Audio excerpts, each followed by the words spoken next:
নমস্কার বন্ধুরা, কিচেন বাহারে আপনাদের সবাইকে স্বাগত। আমার আজকের রেসিপি আলুর পরোটা। পরোটার জন্য এখানে আমি 500 গ্রাম ময়দা নিয়েছি। এবার এই ময়দার মধ্যে দিয়ে দিচ্ছি হাফ চামচ পরিমাণে নুন, 1 চামচ পরিমাণ দিচ্ছি চিনি। এবার এই নুন আর চিনিটা ময়দার সাথে ভালোভাবে মিশিয়ে নেব।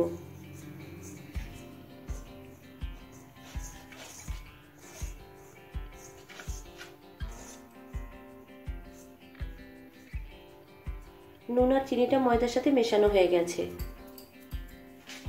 এবার ময়ানের জন্য দিয়ে দিচ্ছি 4 টেবিল চামচ পরিমাণ সয়াবিন অয়েল।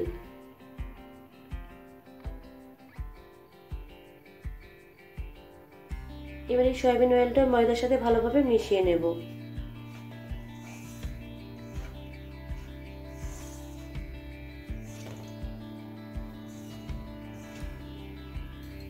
সয়াবিন অয়েলটা খুব ভালোভাবে মেশানো হয়ে গেছে। ময়দাটা এরকম চেপে মুঠো করে নেওয়ার পর এরকম হালকা চাপ দিলেই যদি গুঁড়িয়ে যায় তাহলে বুঝতে হবে যে ময়ানটা খুব ভালোভাবে দেওয়া হয়েছে। এবার অল্প অল্প জল দিয়ে ময়দাটা মেখে নেব।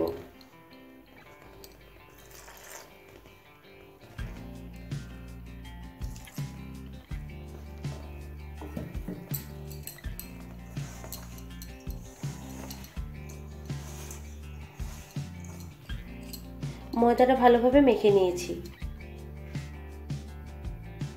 এবার ঢাকা দিয়ে আধ ঘন্টা রেস্টে রেখে দেব। আধ ঘন্টা পর ঢাকা খুলে নিচ্ছি। এবার এই ময়দা থেকে লেচি কেটে নেব।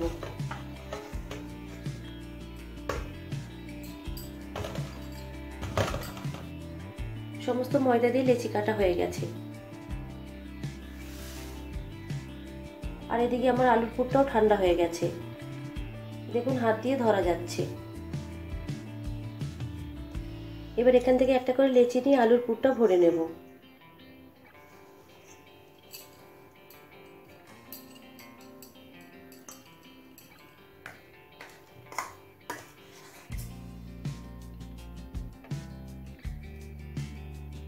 আলুর পুরটা আপনারা আপনাদের ইচ্ছে অনুযায়ী কম বেশি করে নিতে পারেন।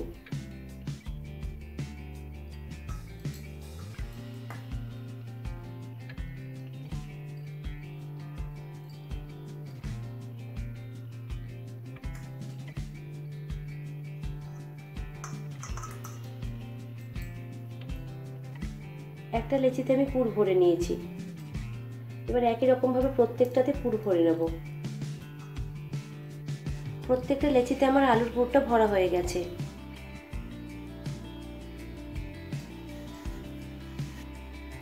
এবার একটা করে লেচি নিয়ে পরোটাগুলো বেলে নেব।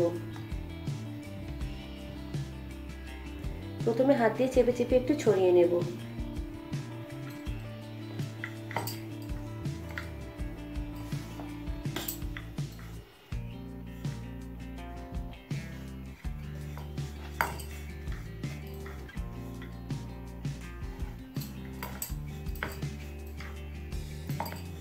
আলুর পরোটা খুব বেশি পাতলা করে বেলার কোনো প্রয়োজন নেই।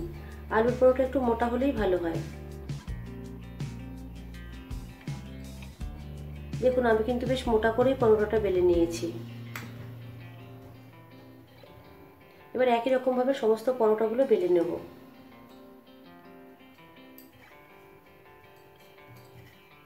সব পরোটাগুলো বেলে নেওয়ার পর গ্যাসে একটা ফ্রাই প্যান বসিয়ে দিয়েছি। এবার পরোটাগুলো ভেজে নেব। ফ্রাই প্যানের উপর একটা পরোটা দিয়ে দিচ্ছি। 1 থেকে 1.5 মিনিট পর অপর সাইডটা উল্টে দিচ্ছি। কিছুক্ষণ পর আবার অপর সাইডটা উল্টে দিচ্ছি। এবার দিয়ে দিচ্ছি 1 টেবিল চামচ সয়াবিন অয়েল।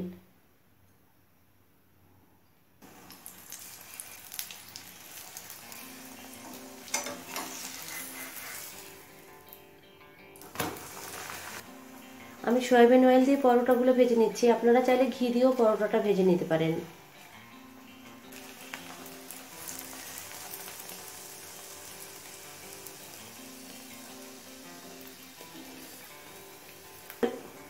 পরোটাটা উল্টে পাল্টে 2 পিঠ ভেজে নিয়েছি। এবার তুলে নেব। আর একই রকম ভাবে সমস্ত পরোটাগুলো ভেজে নেব। সমস্ত পরোটাগুলো আমার ভাজা হয়ে গেছে। দেখুন পরোটাগুলো কতটা সফট হয়েছে।